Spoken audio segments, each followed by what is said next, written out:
Hey guys, before we dive on into today's episode of The Pop, unfortunately, we got to the end of our recording session and discovered that there was a corrupted file on our memory cards. There will be no video portion of The Pop this week. However, we still have a great episode for you ahead.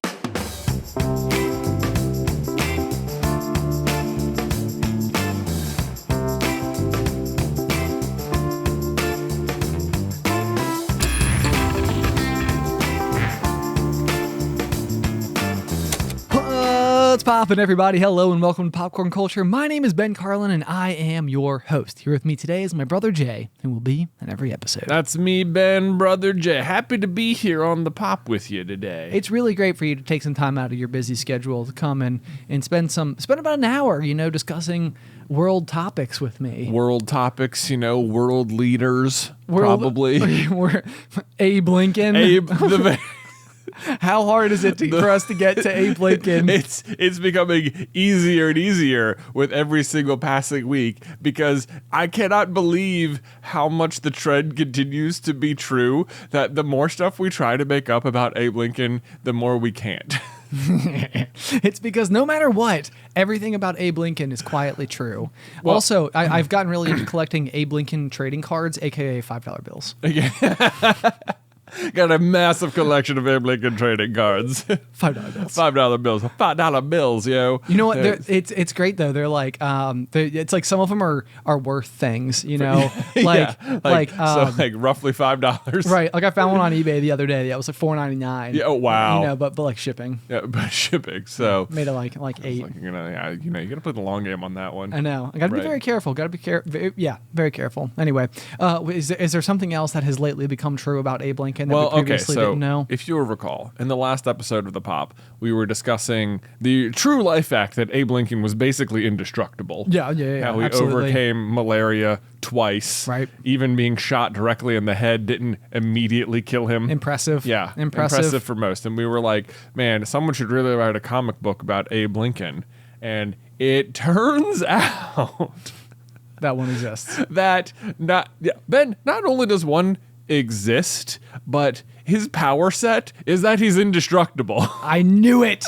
Now, to be fair, Abe Lincoln is not the main character of said comic, but I bet a lot of people have watched and not even realized that they have made an extremely popular animated version of the comic. It is the show Invincible on Amazon. No way. Indeed. Yes. So this is like fairly mainstream. Very mainstream. So, the first season came out last year. The second season has got to be nearing coming out. I don't know if you follow Invincible on Twitter. I know you got off social media. Maybe we can talk about that in a bit. We definitely should. But the Invincible Twitter feed, very funny, very self-aware, very good. But anyway, within the context of the show, there is this group called the Guardians of the Globe. They're basically stand-in Justice League characters. Okay. Everyone is obviously inspired by certain characters in the Justice League, but their leader is a guy called the Immortal, and he's actually inspired by Vandal Savage over in the DC Comics universe. He's like a bad guy, but he's also immortal.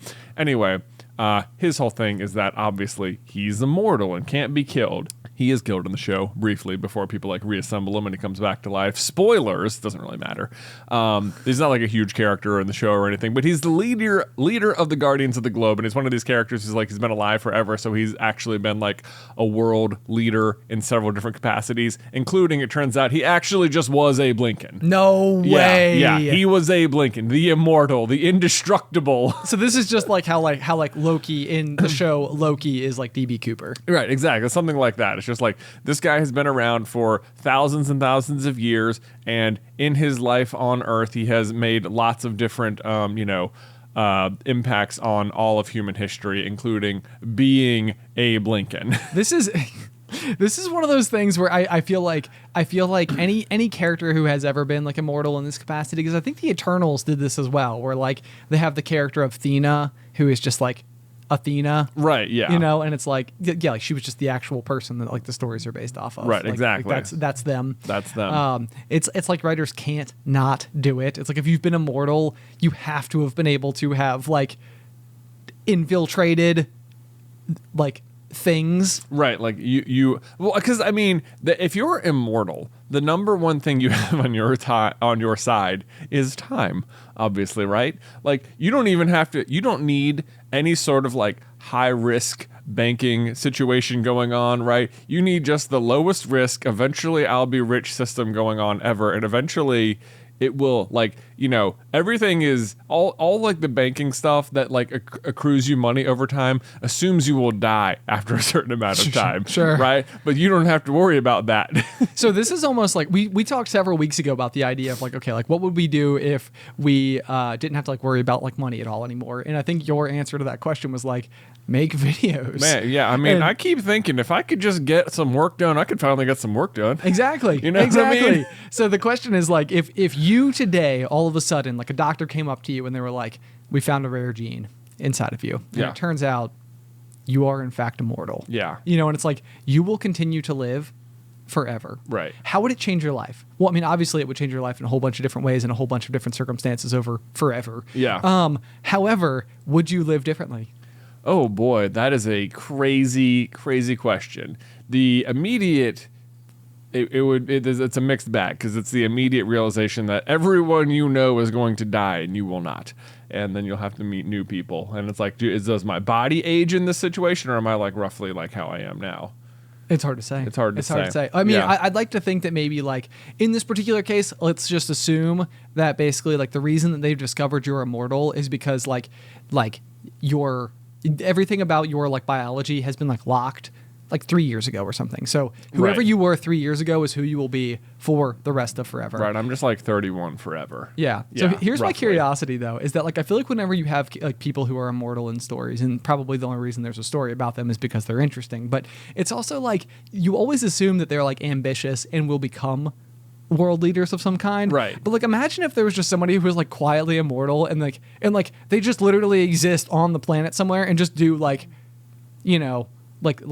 like farm rice. That's in Southeast exactly Asia or that's something. exactly it. Like if you're immortal, there's no reason to start calling attention to that fact. Like Right. you've got forever on your like literal forever on your side.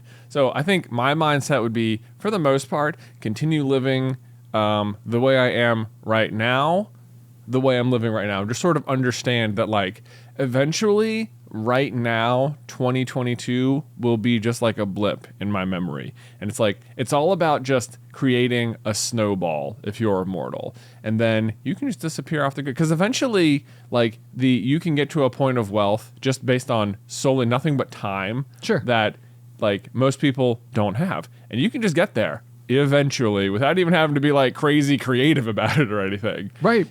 Like you just, you don't have to be crazy ambitious. You probably don't even want to. You just want to like exist after a while, I imagine. Okay, so here Because you're not even really humanity then, That's true.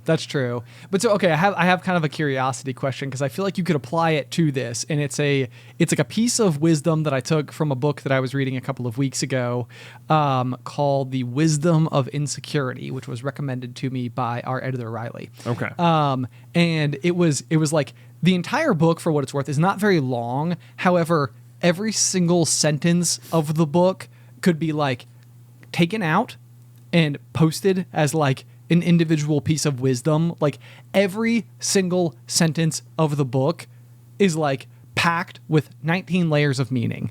And so I was just like, I listen to things on like that double speed or whatever. And so I was like, I feel like I would need to read it like 13 times to like even begin to start to understand all of the things that this author was saying. So do you have like a main takeaway there from was. it? Oh, okay. Yes. Yeah. And the main takeaway was basically this idea that if you can't learn to live in the present, like that needs to become your biggest goal. Because if you're always living for the future, then it's this idea that like the future never comes. So like if Right. you're living now so that you'll be happy 3 years from now, then it's like if 3 years from now you reach that point, but you're still living then for 3 years from then, Right. then it's like you never catch up with it. Yeah. And so like one of the biggest like I think struggles that people have sort of universally is this idea of like living inside of the present, like living for the now and not being so so preoccupied with what will still come. Right. And I think the more that you can find a way to narrow in and enjoy the now, the overall happier you will be. Which, like, of all the books that I've read, almost all of them have referred to this concept of baseline happiness. And so it's basically that, like, there is an amount of happy that you probably are almost regardless of circumstances. And so, like, you might have a bad day or a good day, and so you might fluctuate down or up from whatever that baseline is, but you'll always sort of land back at about the baseline. Right. And so if you really want to, like, become happier, the goal needs to be, how do I raise the baseline? You know? Right. And it's like, so you're not trying to make, like, I don't know, maybe even rounding myself in circles now, but it's like, you don't want to try to make, like, any one day just specifically good, or maybe the process of making every one day good will slowly give you, like, the gradual, like, lift Perhaps, on yeah. on your baseline happiness. So what I was going to say, though, is that if you were immortal and you could think and live in this way, like, you wouldn't need to worry about the future the same way that we as mortals do. Right. So you might have the unique ability to always live in the moment. Always. You're right. So- Because, you're not, like, you don't need to worry about the future, because the future, like, the reason people will be worried about the future is because eventually they're going to die, right? Like, you need to prepare to get ready to enjoy the rest of your life, because that's what all you will have is the rest of your life before Right. eventually it's gone forever. So, like, you need to do right now to be prepared for the future, so that in the future you're ready, to be retired or to have fun or to be secure or whatever. But yeah, if you're immortal, then no big deal, right? The future is always there. You're not going to die, so you just take your time. There you go. Yeah. This is like a key conflict between men and elves in Lord of the Rings, where Oh, like interesting. elves just take forever to do everything. There's no rush. It's like, No rush. we are in no hurry. We are in literally we got all of time. We have all of time. Why would we go to war? That's one way we can die, and that would be dumb. No better way to live. No Yeah. better way to live. So, okay, Yeah. so interestingly, living in the moment, I had something, I'm going to call this my Wick of the Peak this week. Oh. Which we'll do early. But so a couple days ago, I was having, like, a bit of a down day at home, and Alice was talking to me over dinner, and we were just trying to, like, work through the problem, and it was just kind of like one of these, like, she's like, what can I do to, like, like, cheer you up or whatever? And so finally she was just like, okay, go outside and, like, go sit under the pergola and close your eyes. And I was like, I have no clue what's going on. Like I mean, in my mind, I'm sort of like maybe she's got like a surprise or, like, something fun that she can bring out or whatever. It's just but, like an hour later, you've sat quietly with your eyes closed. It's like, wasn't that nice? Right, it's like, that's it. I That went, was up and, it. went up and took a bath, like, read a book. Just leave me out there just sitting quietly with my eyes closed. But no, so after, like, I go outside, I'm sitting there and I'm just, like, pure confusion. I'm like, I have no idea what's going on. And so finally, like, I hear, like, the back door open and she's like, are your eyes closed? And I was like, yep. And so you can sort of, like, hear, like, her feet, like, like, come down the stairs, like, pitter patter towards me. Next thing I know, I just get whaled in the face with a giant handful of flour, just like baking flour. Right, She yeah. just, like, she just walked down right up next to me and just blasts me with it. And I'm like, what on earth just happened? So, like, I open my eyes, one of which is, like, half glued shut. Right, yeah, it's because you full of- can't, you're full of powder. I know. Well, yeah. So I'm like, what happened? She's holding out a bag full of flour. She's got a bag and she goes, go. And so then we proceed to run about our yard throwing flour at one another. Nice. I know, which was hilarious and random, and I never could have predicted it in a million years. However, it was a very nice, like, live inside of, like, the moment. Right. Where it was kind of like, I'm not even, like, worried about the fact that, like, my neighbors could just be, like, standing on their porch right now, like, what are they Like, what doing? is happening? It wasn't until later that I was like, oh, I should probably have thought about that. Like, No, like, you shouldn't I know, have. I shouldn't have, Exactly. exactly. But so I was like, even like reflecting on it though, I was like, it was just flour, which is immensely inexpensive. It's like, it's such a cheap product. It was like such a memorable thing. We took some hilarious photos after the fact where we're just both, like, coated in white. And, like, even just being outside, it's like there's nothing dangerous or weird or off or anything about flour just being on the outside. Yeah. And I was like, maybe this is something more people should be doing. Yeah. Like, maybe not. I don't know if there's, like, some type of, like, health or safety risk associated with it. Well, I think the thing that you're doing is just living in the moment, though. Oh, Like, yes, it's not- yes, of course, yeah. Yeah. I mean, so basically my Wick of the Peak is flower fights. However, my real Wick of the Peak is live inside of the moment. Live inside the moment. This is something I constantly back up against when we're doing like the vlog, for example, like whether or not, like a lot of times I'll be doing something with the kids, playing with them in some way, and it'll occur to me that like, oh, this is very adorable and it's like very like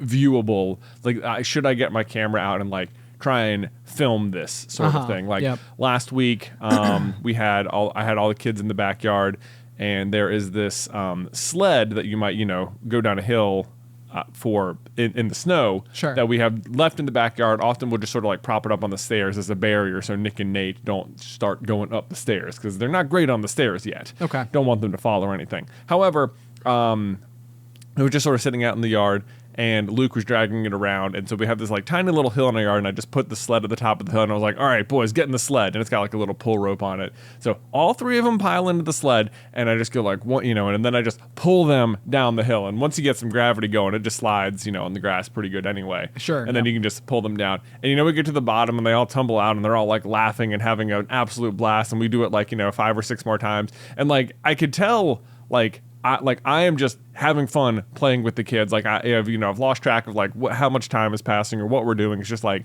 yeah, we're there. We're doing summer sledding in the backyard with the kids. And then like at some point I'm like, oh, you know what? I should vlog this. And I'm like, but should I? Because I'm really just like having fun with the boys right now. But then like also, man, summer sledding, these three in a sled, like that's very good footage, right? And it's just like I hate like that battle in my brain. So have I talked about the idea of performing fun? Right. I don't know if I did or not. I know that I wrote it down in one of my show notes for the pop several weeks ago. Okay, I'm not sure you have. Okay, but so the idea behind performing fun, I found a blog post about this sort of in the wake of, I want to say it was Coachella. I don't know if that was a big musical festival that just happened. But the thing is that there is sort of, and I mean, everybody knows exactly what this is. You've all witnessed it somewhere before through social media or something of the sort. But it is the idea that you are seeing photos of people who are performing exactly that,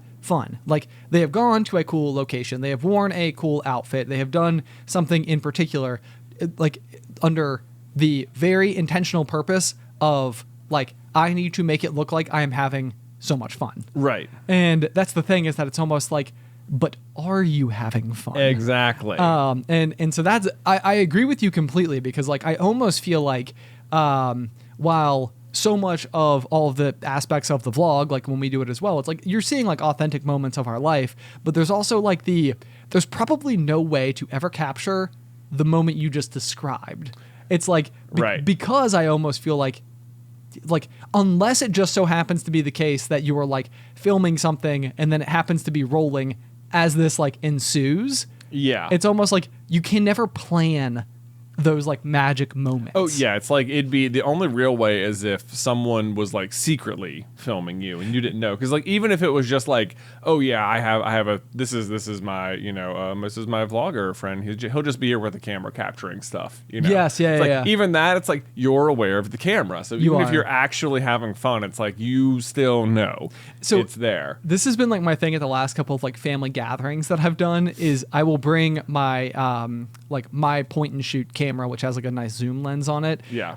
And I will literally like sort of like walk through the party and like almost be like looking from like inside of like someone's living room into the outside where like two people are having a conversation and like take pictures. Yeah. And so what you're getting is these like awesome candids. Yeah. Because of the fact that like literally nobody even knows it's happening. Right. And so it's not like a posed photo. It's just sort of like, it's like I'm sort of like on the patrol for like a cute moment and then be like, ooh, I can probably grab that. But I do think you're exactly right. It's like anybody I'm taking a picture of doesn't know that I'm taking a picture of them. Right. So it's like, yeah, secret vlog. Secret vlog. It would seem really difficult to pull this off. It would, especially because once people knew you were doing secret vlog, they'd always know you were doing secret vlog. Oh, that's true too. Right. Yeah. That'd yeah. be the tricky thing. Hard You have to figure get this out. extra good at it. Got to get extra good at it. So Right. anyway, on the note of performing fun though, and sharing it to social media, one of the transitions I can make here is that I signed off social media. Signed off entirely. I signed off of Twitter 2 years ago,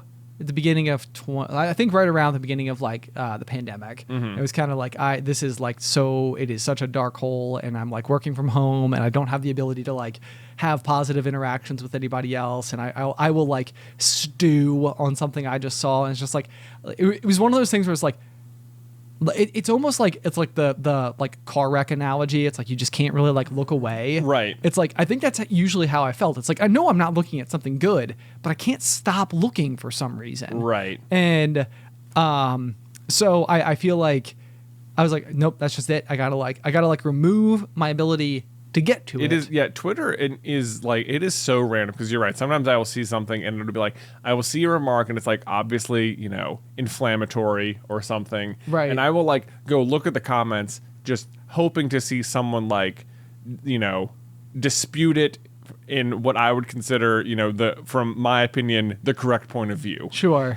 And you'll scroll down 2 or 3 and you'll like find someone who like validates your point of view or whatever. And then I will see, like, I wonder what people are responding to this, like, this more nuanced take. Like, are people agreeing, like, yes, this or whatever? But then you'll see people respond, and they're not even arguing. They're not even like, no, actually, you're wrong. I agree with the initial person. They've got some brand new thread of complete nonsense. And then you're like, what does that have to do with anything? And then it's like the way in which, like, it's like people start arguing. It's like, I don't even know. It's like people are coming up with new ways to be mad about so many different things. I'm just like, I can't even, why am I here? I don't even know what I'm doing here. What is this? I know. Like, how could you have taken it in this direction? Like, it's just like you're so determined for the other person to be wrong that it's gone so off the rails so fast in ways I can never anticipate. And it happens all the time. And I'm like, I can't. I know. I will go and I will look and I'll be like, why did this even show up on my feed? Why did this even show up on my feed? And if it is like, it is inevitably someone I'm following liked this post, and I'm like, remove all of those. How do I make this not happen? How do I make this? If I could turn this off, I feel like it'd be a lot better. I don't care what people I'm following liked. If they posted something, that's something different, because then I can just easily unfollow them. But now it's just like, do I want to unfollow this person because they liked a thing? I don't know. My suspicion is that the day will come where it will be regulated that social media platforms will not be able to implement practices specifically intended to keep you on platform. It sounds like a lot of gray area. It is a lot of gray area for sure, but this is there's actually been I'm going to attempt to have a slight financial comparison here, but there has been like a great big crash lately in the cryptocurrency market. Oh dear. Where everything has sort of like nosedived, but like the coverage that I've seen about it is basically suggesting that like the people who have like investment portfolios or whatever, they have like so much money, and there are like literally playbooks on how to like get an asset to dive like low in price so that you can then buy it at a lower price. Right. And there are regulatory bodies that prevent this from happening. It's the same as like insider trading even with the stock market. But because cryptocurrency currently isn't protected by those regulations. Right, you can use all the old tricks. You can use all the old tricks. Right. So it's like there's Wild nothing West out there. There's nothing from stopping anybody from just going through. And then of course the only people who can pull these things off are people that have such like huge amounts of investment dollars at their disposal in order to execute it. Man. So like an individual person is not likely able to do this. However, if you were to take that idea and apply it to social media, it's kind of like so many of the platforms, what they do or part of how they work is that they're aiming to get you to stay on. Right. And things that make you feel angry typically are very grabbing as well, because you'll see something, it'll give you that visceral response, and then you stay.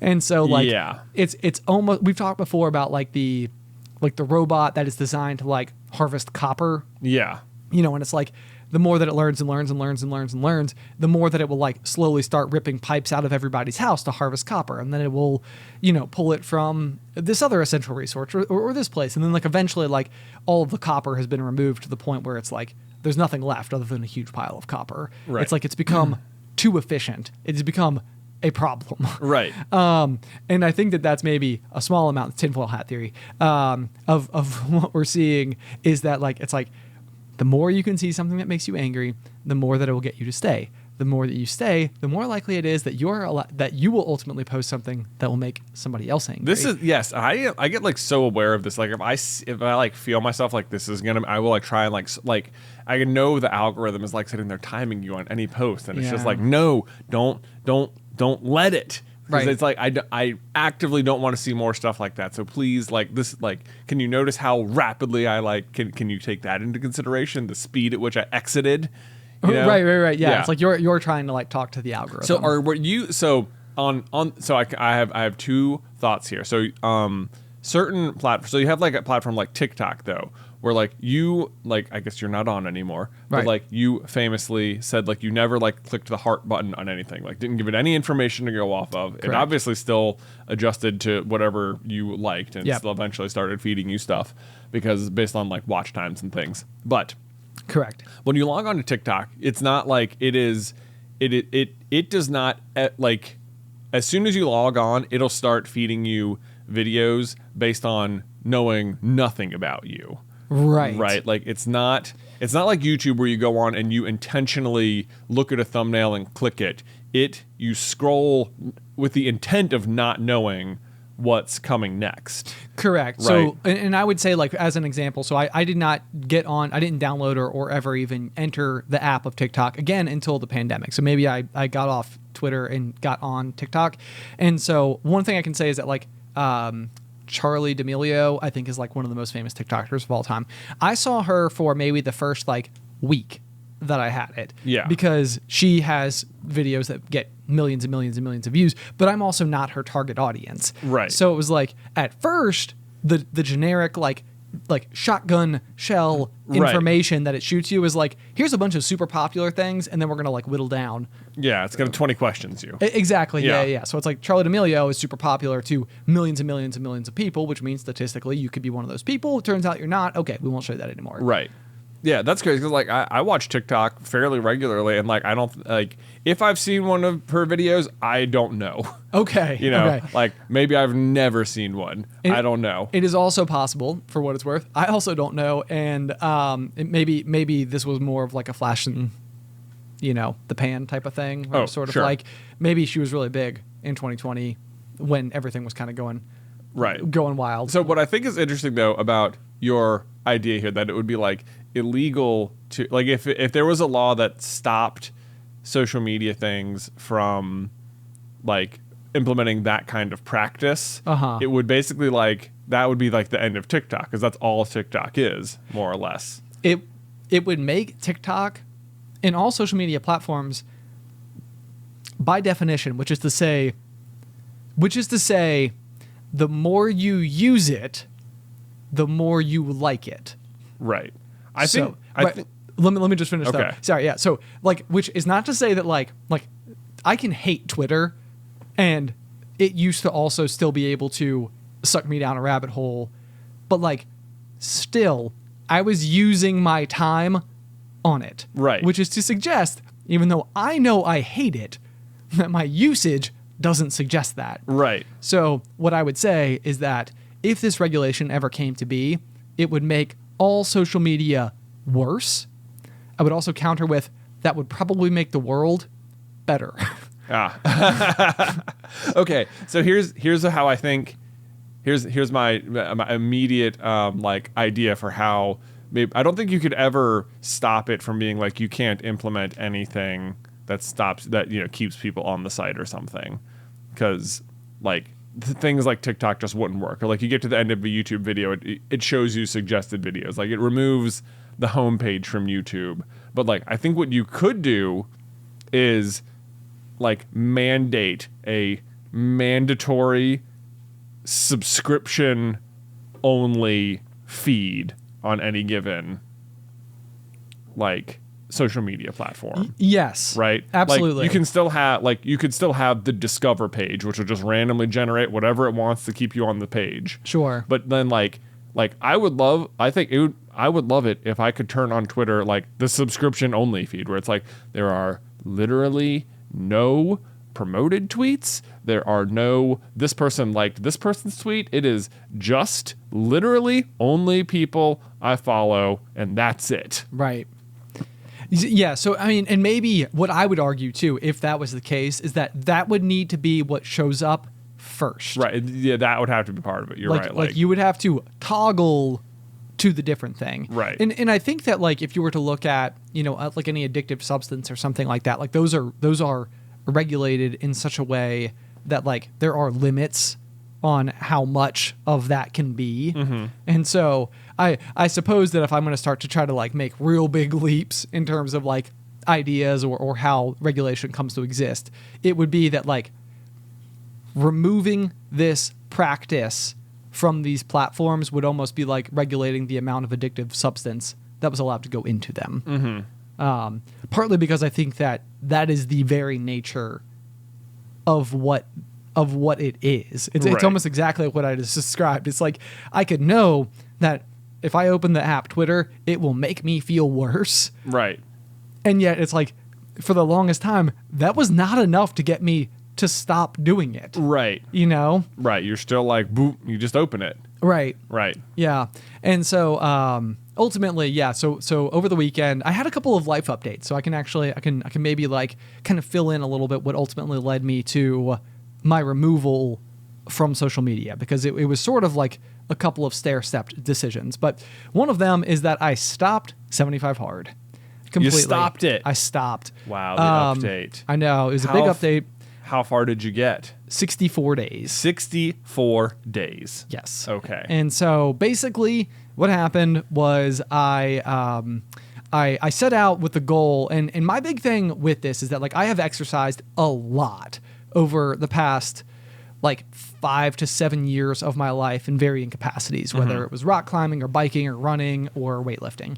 All of those things I have like committed a lot of time and energy to. Right. And I think that what I was trying to do with 75 Hard was something that I had never really, really, really done before, which was like live the whole lifestyle in order to try to like accomplish a goal.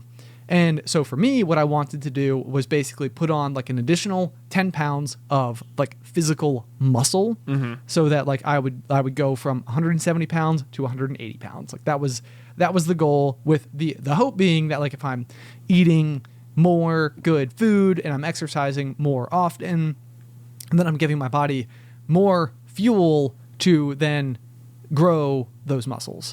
And ultimately what happened throughout the process was I just lost weight. And I'm, so it was one of these things where it's like, I know that that's like one of those very like, oh my gosh, like what a problem to have. I assume you're not getting a lot of sympathy for that. Not the most, but which is fine. Like I'm not really, when it comes down to it, I'm not asking even for sympathy. It just isn't what my goal was. Right. Yeah. And one of the things that I was discovering is that like as like my even like body fat percentage was getting so low, I think it was just depleting my mood. Well, yeah, that I feel like makes a lot of sense. Yes. And so it was like one of these things where it's like I am like definitely, like in the beginning of it, I was like, man, I'm not drinking alcohol. I'm eating all these like really good foods every day. I'm like, being like very focused on things. Like I have purpose, and like all that was really good. And I think it was like the line graph of it was almost like I started, it went up for like, the first like 3-4 weeks. And then it was sort of like slowly on this like descent down. Right. And eventually it passed back your original state of being. Yeah, exactly. Eventually it passed back the original state of being, which was to say, like again, if you go back to that baseline happiness type of thing, it was almost like this is aiding my baseline happiness at the moment. Like I might be like moving the needle or the line in like an upward trajectory. Right. The first 20 days you're great. You're higher than the baseline every day. Right. Right. And then you're at 19 and then 18 and then 17 and then all of a sudden you're down to like -7, -8. Yeah. Yes, exactly. And so I was like, man, this is not how I wanted this to go. And the real problem for me was that like I was very torn. Like I had like built these walls or like laws inside of my brain about like as if I had like made this commitment and it would be like wrong for me to like step away from it. And it's like, I am the only one holding myself to this. Right. Nobody else is holding myself to this. Right. And that was like a very clear distinction that like I needed to make for myself to finally just take a step back. So this past weekend, like I said, it was Sunday night. I was just like, okay, I'm done. And I went, and my favorite beer is called Get Bent from Parkway Brewing Company here in Roanoke. And so I went and bought one, and I was like explaining this to like my vlog camera, which hasn't come up yet. But as I'm like explaining it to the camera, Allie like came running across the room and like hugged me. No. And I think she was just like, I think that she was really feeling like the effects of it, like this mood depleting problem, Right. And so I had one Get Bent, Yeah. IPA, Your one beer. took me 3 hours, and I probably fell asleep. It was like, I'm back. Woo! I'm back. Yeah. That being said, sure enough, I can't do one thing without doing another thing, because apparently that's the way that my brain works. So what'd you do now? Oh, that's when when you decided to quit social media. That's when I decided to quit social media. So Yeah. I was like, okay, it feels like, and here, let me see if this tracks, if this logic tracks. So I felt like I couldn't stop doing this because I was almost afraid people externally would be like disappointed in me or possibly judge me for like not seeing it through, which for one, I don't think is true. But two, I think it also suggested that I was building these parameters very much based on external perception. Yeah. You know, it was sort of like I was doing these things, or I was maybe trying to hold true to it more based on how other people would feel about it than how I felt about it. Right. Which is to say, not good. Right. I didn't feel good about it. And so I think that realization then, as you apply it to social media, it was almost like maybe there's too much of that. And it makes sense given like what we do professionally, given the fact that you are listening to my voice on a podcast right now. Like, right. We put a lot of our life out there, you know, for other people to ultimately see. Yeah. And so I was like, I do a lot of that on the pop. I do a lot of that through like Super Carlin Brothers. There's a fair bit of it on the vlog. It's like, I think that it doesn't need to, like, I don't know if I want all of it everywhere all the time. Right. And so I think that was part of it too. With like the two ideas kind of like shook hands and passed each other and whatever. So I was like, okay, I'm going to see what it's like. And it's been interesting because you very habitually have the process, and you may not even notice this because it hasn't ever stopped you before. But I open my phone all the time to like go to these apps. And I don't even notice how fast my hand can like navigate, you know, to like the folders that I have like my social media apps in and stuff. And so since turning it off, I keep doing that like 20 times a day. But even through the process of it, it's almost like that's been like this stark reminder of like, man, if not for them being deleted off my phone, I would have just opened it again. Right. And so every time that happens, it's like, oh yeah. Yeah. It is weird when your brain has to like undo like this sort of learned behavior in that way. Like I've had that when like people have, you know, exited my life before, where like if you know, or if I've had like a person who like I did not like being around or something, and then like, you know, through circumstance or whatever, they moved or whatever, and they were just gone. And it was just like, ugh. And like you know, like you'd be getting ready for work, and all of a sudden, like, you know, like I would feel my brain go through some like mental checklist of like, okay, make sure you don't say this, or make sure like you back up, or you know, be prepared for this. And then all of a sudden, like some extra person in my brain would be like, actually, you know what? That's not a problem anymore because that person's gone. And it was like, oh yeah. Like, like, yeah. And then like, of course, it's like, it's so weird because like, and then suddenly someone would be like, no, you shouldn't be happy about that. You should feel guilty that you felt bad, that you were happy about that. And it'd be like, you're right. That was a negative feeling. I shouldn't be happy that someone's gone. And it'd be like, no, it's okay. They were bothering you. It's like, oh yeah, you're right. Okay. You reminded me a lot of like the shoulder angels from it's very Emperor's New shoulder Groove. angel. It's It's like, yeah, no, he's got a point. Yeah. Though, man, okay, so this is sort of like branching into a new topic. As like I was thinking about that because sometimes this will come up. Like I sometimes the way I feel like my brain works, it'll be like it'll feel like it's behaving in a way very similar to like the way a computer processes things. Okay. Or something. Like sometimes I can feel my brain try and take like a shortcut to something, like it like using muscle memory or something, as if, like, let's say I am, standing at the counter and I need a spoon, and I will reach down and I will open the cabinet door underneath the drawer where the spoons are. And I will look down and look at my hand and just be like, what? This isn't where the spoons are. And it's just and then it's I can it's as if I can replay the log in my brain or something. And it's oh, I see what happened. I'm standing so near the handle that my brain was just grab handle, open drawer. But it's oh, this is interesting. Right. And it's just oh, and so I did that, but I happened to, I was too close to a second handle that I actually grabbed instead. And it was just oh, you tried to shortcut it.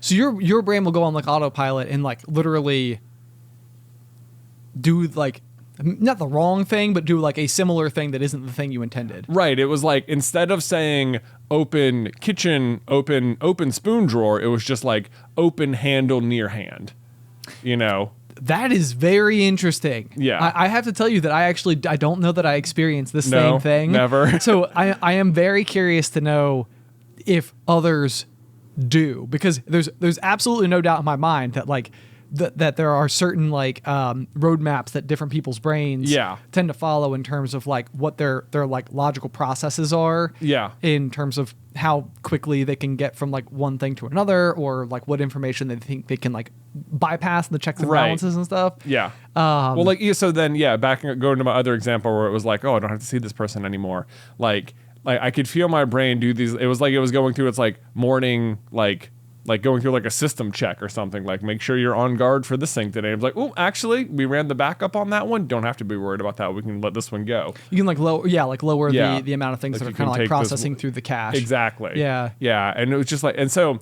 this is I'm going to walk you through my whole process here, but like, so immediately this is just like my, it's like, oh, we're in a simulation sort of thing. Like my brain is thinking like computer brain. And then I was like, no, you know what if it's not simulation? What if it's that people design computers the way computers are because they're designing their own brain, like in a way. Oh, weird. Like the way computers works, the computers work the way computers work because that's how your brain works. Right. Like, okay, so that's a good point, because I do think more than we would want to admit, like, because you tend to think of computers as like ones and zeros. It's all very like, it's very binary. It's a series of like this or that's, and it's like the more complex they have gotten over the years, the way more advanced things that we are then able to do, with those this or that's. Like, we're so far from like the ones and zeros at this point that it's like we can't even see the original ones anymore.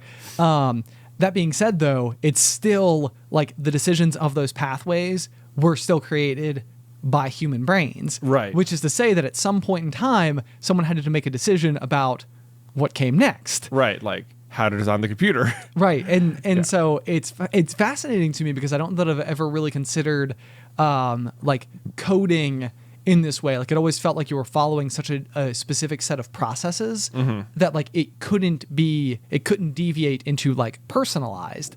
But that's not really true. Like it absolutely can be like each person could have their own unique coding style. Almost like handwriting. Sure.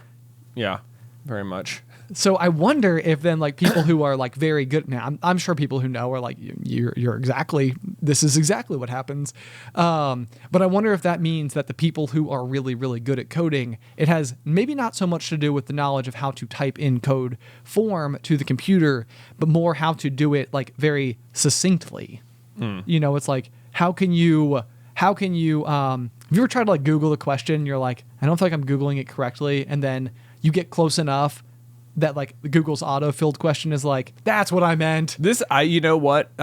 Sometimes yes, but I also come across this, like the way that people interface with Google is like a little bit different somehow. Like if you put 30 people in a room and like they were trying to figure out the same answer, it's not like they would, like, you would of course type whatever you typed into Google to get the answer, but like they all might type in different things to try and get the same answer. Because I've had situations where like I could not figure out how to get this answer, and you'll be like, no, it was this, and it'll be like, I don't know what you put into Google that I didn't put into Google, Right. Like, or you're like, not wrong. Yeah. Or like sometimes Beth will have a question. She's like, I don't know, I couldn't figure it out. And I'll just like go to Google and be like, it was right here. I don't know what you typed in that was different.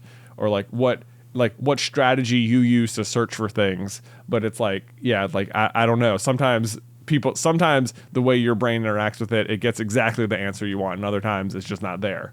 This is the type of thing where I would almost love to go into like a control room or something where you're like inside of the computer looking at like little windows of like of let's say 50 people around you, and they're all given the same problem to solve, and they all go to Google to solve it. And it would be so fascinating to see how close whatever they type in is to each other. Right. So it's like, I don't know how to even begin to start to develop like an experiment that we could do or like ask the audience to participate in. Like, you know, like how would you discover the following? Right. You know, it's like, let me present you with a problem. What did you type in to get to the end of it? Right. I don't know how to do that either, but it would be fascinating to see. It would be. Yeah. Okay. If we can think of something, we'll have to continue to think on this. Or if you have an idea for something, listener at home, then certainly let us know, because that's something we could circle back to. Yeah. We can do some science. Do some problem solving, Yeah. as it were, which segues. Ayo. Nice into some other problem solving I've had to do, Ben. Oh, goodness gracious. Ben, as you may recall, Yeah. I have been recently trying to grow some sunflowers. Oh, I actually am very aware of this. Yes. And let me tell you, Ben, when I set out on this journey, I don't think I realized that like the war I was entering. Oh no. Yeah. Who's the? I mean, sunflowers, by like the very definition of the fact that sun is included, the yellow appearance of them, almost everything about them seems happy. They're very happy. That's exactly why I wanted them. I was like, you know what's great about sunflowers? Everything. Everything. They're really tall, which is fun. They grow fast. It'll be cool for the kids. They're bright and yellow. They're nice. You can see them all the way from the road.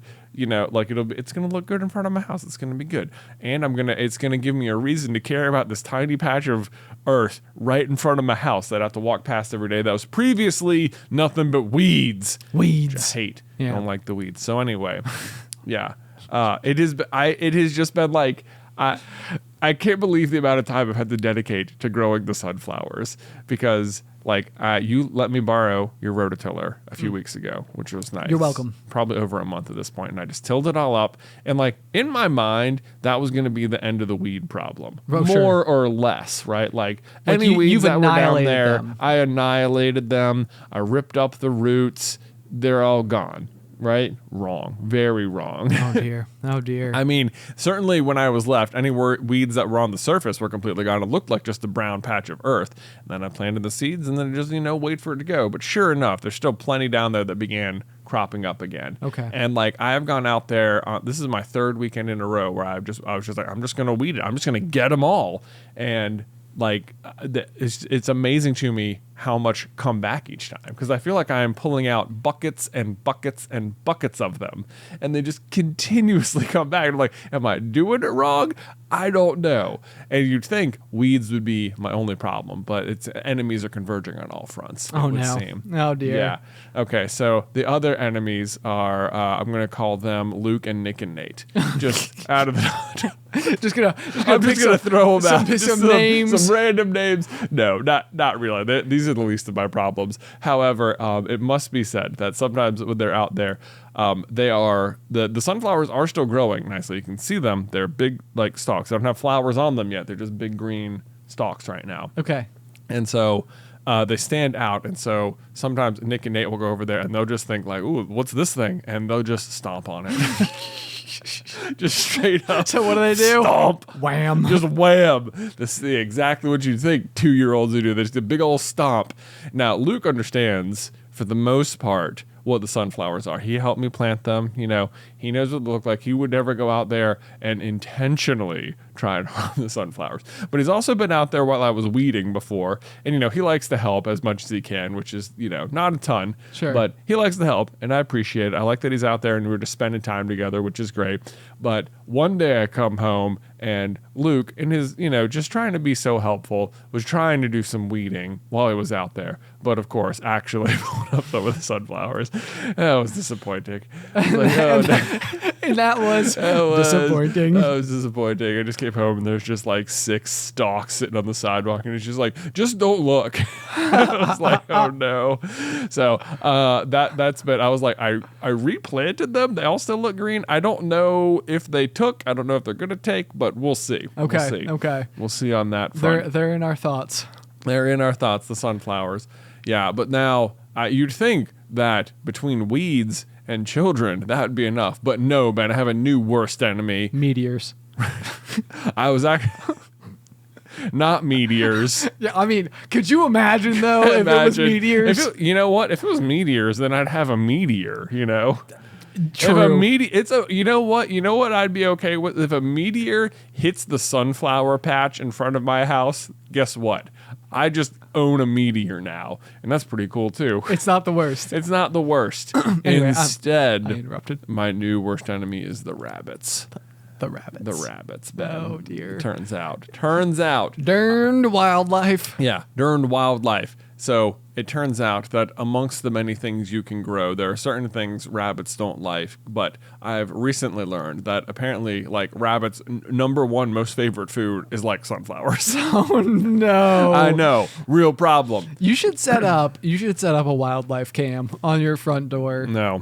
You know, well, I mean, I just think maybe the real objective is to just not have them come back, but yeah. It would be, kind of fun to see the not meteor threats. You know what? I got a bird feeder for out back, and it is fun watching the birds show up. It is pretty cool. Yeah, that's pretty good. It's attracted different birds that weren't in the backyard before, which is fun. Yeah, there's like this really bright yellow finch that comes up every now and then. That's our favorite. We named him Lemon.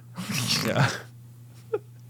Man, I cannot wait for Addison to name things. Yeah. Oh my gosh, Luke is like total master namer. So we have Lemon, the yellow finch, and then we have like a bright red cardinal that will also come eat from the bird feeder. His name's Strawberry. So those are both so cute. I know. They're such good names for birds, especially wild birds that now I feel like I have a relationship with. It's like, oh wait, look, there's Lemon. The guy come over, it's like, it's very fun. That is very fun. Yeah. So anyway, I got rabbits, and this was my problem though, and this is what made me think of it, is that I was trying to determine, like, I came home one day and just like the stalks of the sunflower are still there, but all the leaves are gone. It's like they ate the leaves. They didn't eat like the whole thing, just the leaves. Okay. So like I'm trying to determine, what do I do with my new sunflower problem of rabbits? Like, have I officially like already just lost the war because now the plants don't have any leaves? So this is like a weird one too, because for one, obviously the reason that leaves exist is because they're able to then, go through the process of like photosynthesis and take the energy from the sun. Right. And turn it Yeah. into That's rocket what's fuel. doing all the chlorophyll and stuff. Exactly. Yeah. We paid attention in science class. Leaves are basically the gatherer. If there were hunters and gatherers, they're just the gatherers of the plants. They're Earth's solar panels. Exactly. That's exactly. They're out there getting the sunlight, turning it into food. Exactly. It's all really great. But I also know, or at least I have seen quite a bit about, like, if you are growing vegetables, like in your vegetable garden, that like going through and breaking off some of the like smaller leaves towards the bottom can be very helpful, because then it helps the ones at the top grow. Oh, right. Like now you don't have to supply nutrients to these loser leaves. Yeah, exactly. That's what they're called. That's the botanically accurate phrasing. They all go to the jock leaves. Yeah, that's right. That's right. Plants is not like it's plants is big leaves win. Yeah. Oh man. These are not equal opportunity creatures, It's a plant eat plant world out there. Yeah. Anyway, so that being said, it's like I think that there sometimes is some logic that can be applied to like some pruning being good. The question is, like, and I don't know enough about like how a sunflower grows, but like if all of the leaves have been removed, exactly. Yeah, what is left? What is the current health? Because there's also presumably roots down there that are doing something. Yeah. The roots got to be helping, right? Right, they got to do something. They're doing something more than nothing. You think? Yeah. So I'm not totally sure. What to tell you here. Well, here's the thing: is that I think that they are still okay. Okay. Because I've examined them since then, and some leaves have indeed already started growing back. Hold on, I have a question. Did you use a magnifying glass when you examined them? Because I did not when you said you examined them, I imagine you got home from work, you pulled out your magnifying glass, you went down real close. And you looked through at it. I did not know. The leaves are big enough that I could just see them with the naked eye, as it were. Wow. I know, but it took a few days to grow in. So at first I was like, what do I do? Should I just like dig up these plants and start over? You know, that would have been a real bummer. That would have been a real bummer. But what was ultimately really frustrating to me was the inability to Google an answer to this question. Like, how do you prevent rabbits from eating sunflower seeds? Not how do I prevent them. Are they okay even after the leaves are gone? Oh, I see what you're saying. Right. Because Google is more than happy to tell you all of the ways in which to stop rabbits from doing it. It's more than happy to tell you whether or not it was safe for the rabbits to have eaten it, as if I care. Not a rabbit diner. Look, yeah, this ain't a rabbit diner. I am not concerned about the rabbit's health here, all right? Sure. I'm like, because people are like, there's some rabbits ate my sunflowers. Are they going to be okay? And I'm like, I don't care if the rabbit's going to be okay. I want to know if my sunflowers are okay, if I need to restart. Okay? This is the real problem. Who's the victim here?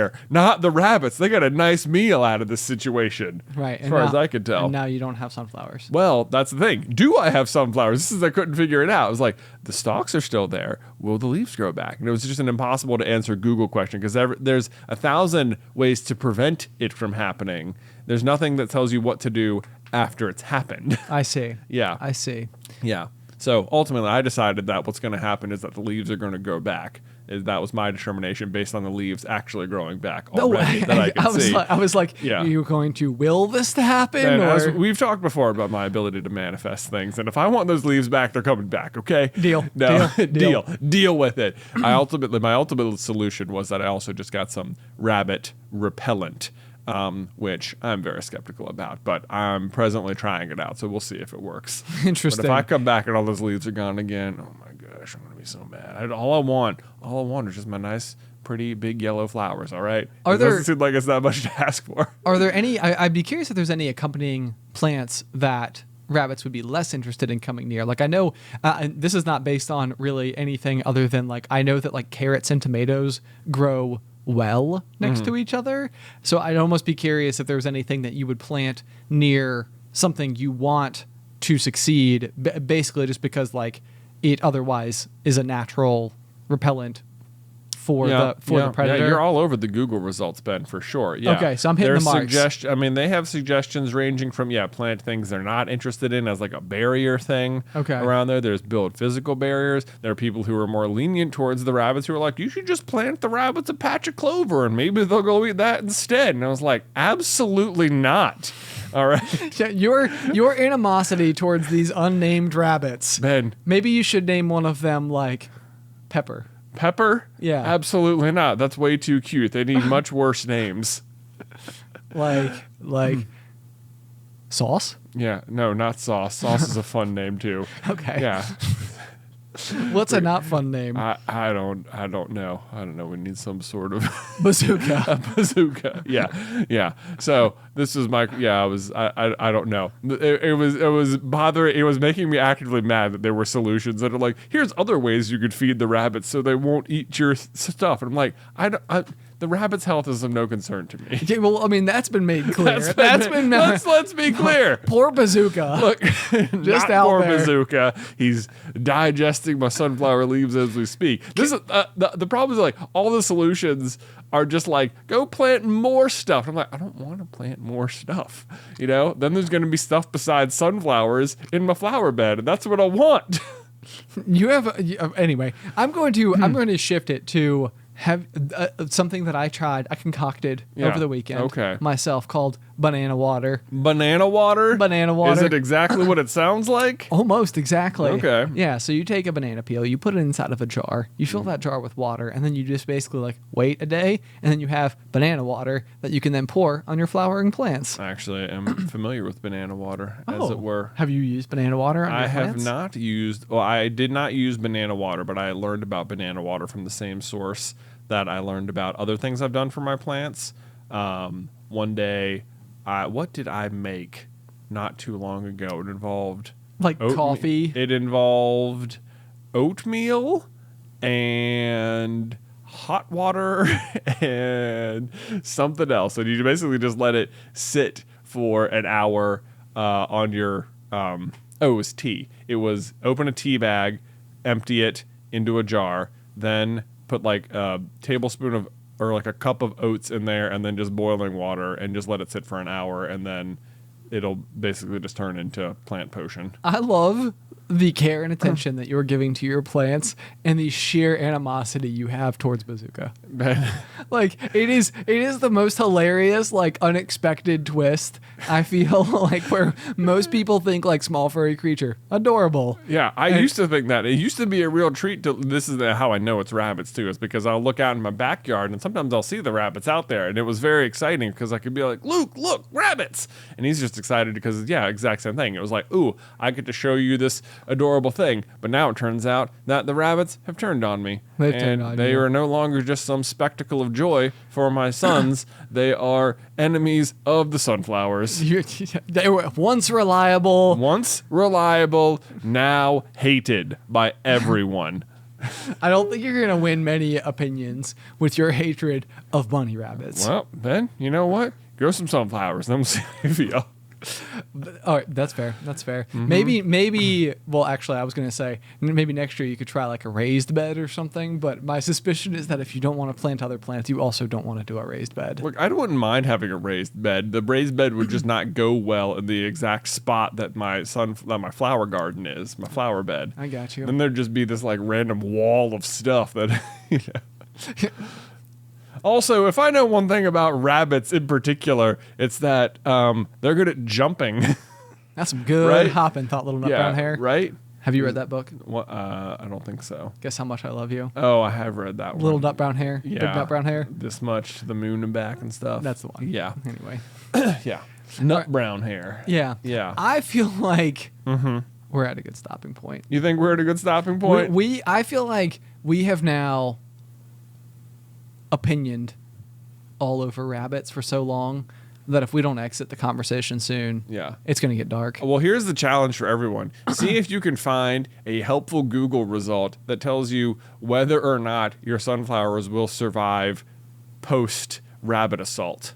Okay. Okay. So this, remember earlier when I was saying we need to think of something to solve? Okay. This is that thing. This is the thing. We found it. Okay. We found a thing. So if your sunflower has been attacked and the leaves have been removed, can your sunflower still thrive? Right, exactly. That's what we need to know the answer to. Now, I'll go ahead and tell you that it appears the answer is yes, but that's not the confusion. The confusion is whether or not Google can deliver you that answer. Oh, I see what you're saying. Yeah. So you used your magnifying glass to determine that this is in fact, that all is okay. Well, so far, that's what it seems like. I'm curious now also that it must mean, well, maybe they ate the leaves and then left because there were no leaves. Because I was like, I'm curious as to why they haven't continued to come back. Well, that is the thing. There was like a single stalk that they apparently just were not interested in that had like some leaves still on it. But yeah, this is my new concern, is that like I'm seeing some leaves grow back, but will the return of the leaves just reinvite the rabbits? I have to keep the repellent up. Interesting question. Yeah. Interesting question. Anyway, guys, as ever, thank you so much for tuning into this week's episode of The Pop. If you have any feedback for us, you can send that over to popcornculturepod@gmail.com. Or if you would like to support us over on Patreon, we have lots of really cool perks going on, including at our exclusive merch tier for Q2 of 2022. Bunch of twos in there. Yeah. We are officially able to announce the product that we will have for this quarter, which is going to be a black moleskin notebook with a gold stamp of the Popcorn Culture logo, and it will be personalized with your name. With your name on it. Also in gold letters. Yeah. I know. I think that we got like the image of the prototypes sent to us the other day, which one of my favorite things about this entire process, let me just tell you, is the fact that I get to say the word prototypes so much. It's like, yeah, I'm working on a prototype. Yeah, you know? working on the prototype. It's a thing. No, I have like a schematic for like my, you know, like every like Kickstarter video ever has always got like, they'll have like a 3-dimensional drawing or whatever. Yeah. I like to think that, you know, like I've got a 3-dimensional drawing of a notebook and it's like, oh yeah, let me spin this around and like, you know, do all the things, whatever. Anyway, it is a large format moleskin notebook, and it is lined, and again, it will be pressed with the Popcorn Culture logo in gold foil on the front, black notebook, also personalized with your name. Available now at patreon.com/popcornculture at the exclusive merch tier. If you sign up anytime between now and June 30th, you will gain access to this particular piece of merch. So if you'd like to go check that out, please do. Otherwise, until next time, Pop, pop.